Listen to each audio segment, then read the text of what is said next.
Minato, Naruto at Boruto. The Legacy Continue. Dahil nga ang mga karakter na to ang nakilala natin na nagpasibol at nagpaangas ng isa sa mga high-level jutsu na Rasengan. At base nga sa ating nasaksihan, si Minato nga ang kauna-unahang ninja na nakagamit ng jutsu na ito. At dahil bago pa nga lang ang jutsu na ito sa panahon nila, syempre guys, masabi din natin na hindi pa nga ito ganun ka-solid na technique. I mean, solid naman na agad yung technique na ito, pero to the point na hindi pa nga ito totally complete jutsu sa panahon ni Minato. Na as per Kakashi na nga din, 'di ba? Kanyang pinaliwanag kay Naruto na itong Rasengan na hindi pa nga kumpletong jutsu. Then now, dyan na din mismo sa Naruto Shippuden, atin na nga din nasaksihan na nagawa at nagtagumpay nga si Naruto na ma-develop pa ang jutsu na ito, na nagawa nga niyang ipaghalo ang shape manipulation sa kanyang elemental chakra, na nagresulta nga ito ng Rasen Shuriken, na bukod pa nga dyan, pwede pa nga din gawin ni Naruto na haluan ito ng kanyang nature chakra kapag siya ay nag-enter sa Sage Mode. At matapos nga ang mga bagay na yan at yumaon ng panahon, dyan na nga din mga pare ko ating nasaksihan nang maging Hokage nga si Naruto at nang magkapamilya ito. At nang maisilang na nga ang kanyang anak na si Boruto, dito nga din mga pare ko ating nakita na nakagawa nga si Boruto ng iba't ibang klase ng Rasengan. Iba't ibang klase ng style ng Rasengan na tulad nga nitong Vanishing Rasengan na bigla nga lang itong mawawala pero matatamaan pa nga rin nito ang kanyang target. So napakaangas, di ba? At syempre umusbong muli ang panahon at dito na nga sa time skip Boruto to Blue Vortex, dito nga guys atin namang nasilayan ang panibagong level ng Rasengan, which is itong ang Uzuhiko Rasengan na si Boruto nga lang ang tanging nakagawa. Na itong ang Uzuhiko Rasengan na to tinatawag nga din nilang Planetary Rasengan, at iba nga daw ito sa Senpo Rasengan na isang klase ng Rasengan na may nature chakra.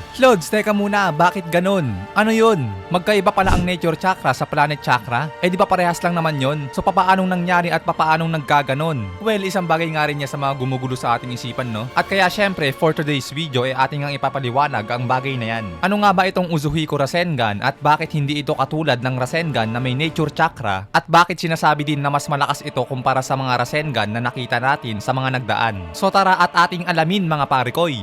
Boruto Limitless Rasengan, aka Uzuhiko Rasengan. Nakita na nga natin tong ginamit niya doon sa chapter 2 ng Boruto 2 Blue Vortex. At pagdating naman sa chapter 3 ay nakita natin itong inactivate niya sa napakakulit at napakatigas na ulo na si Code. Nasa sobrang sakit nga ay namimilipit na itong si Code at hindi niya na alam ang kanyang gagawin. So ganun nga kaduga itong bagong Rasengan ni Boruto na Uzuhiko Rasengan. Napakaduga mga parikoy. Dahil isa nga rin itong uri ng Rasengan na hindi mo makikita kahit ikaw pa ay nagtataglay ng dojutsu. And syempre, sa latest chapter ng 2 Blue Vortex, chapter 12, dito natin nasaksihan na may mas ilalakas pa pala ang jutsu na ito. Maximum output. Pero kung tutuusin, hindi pa naman talaga yung totally max output na ginamit niya dito kay Hidari. Dahil nga sinabi din ni Boruto, diba, na posible niyang ma-one hit ang kalaban kung hindi siya mag-hold back o hindi niya pipigilan na sarili niya sa paggamit ng Uzuhiko Rasengan dahil wala naman itong limit. So ibig sabihin,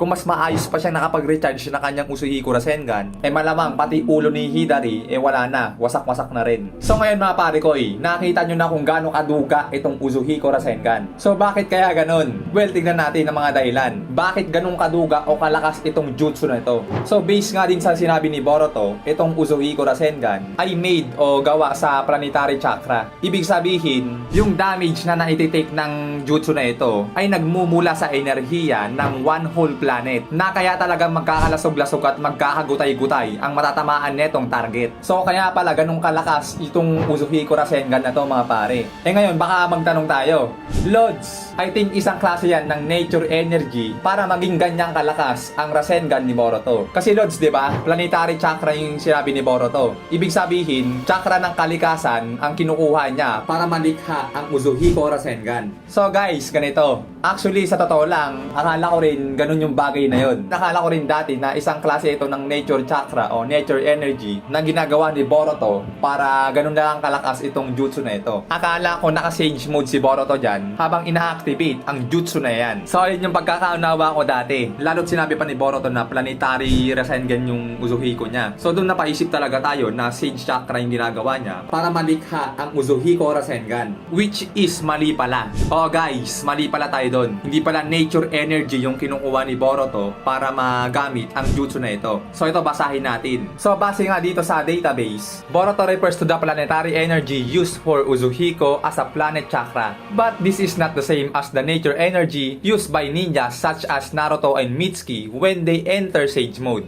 So ayun guys, itong Uzuhiko Rasengan, hindi pala siya tulad ng nature chakra na ginagamit ni Naruto at Mitsuki kapag nag-enter sila sa Sage Mode. Kaya kung mapansinin nyo rin dito sa classification, no, ninjutsu nakalagay, hindi naman senjutsu. Kasi kapag senjutsu ang nilagay dyan sa classification, ibig sabihin yun, nature chakra or Sage Mode. Pero kasi hindi, iba. Ninjutsu nakalagay sa classification. So ibig sabihin, hindi nature chakra ang ginagamit ni Boruto dito sa Uzuhiko Rasengan. So magkaiba pala ang planetary chakra sa nature chakra. Parang ano lang mga pare ko parang kinetic energy. So ito may physics pala tayo dito, no? Hindi ko akalain. Pero syempre, paalala ko na sa inyo, ipagpapauna ko na hindi ako magaling, hindi ako mausay, hindi ako matalino. Noon ko pa sinasabi yan guys. At syempre, patulong na lang din sa mga tropa ko, mga pare ko, yung mga kaibigan natin dyan na mahusay o may maalam talaga sa mga bagay na ganito. P6 pala mapasok dito. So tulad ng sinabi ko kanina, kinetic energy. Itong planetary Rasengan ni Boruto, para siyang made by kinetic energy na nagmumula sa pag-ikot ng mundo. So di ba yung planeta, yung pag-ikot nun, tinatawag yun na rotational kinetic energy. So yung enerhiyang yun,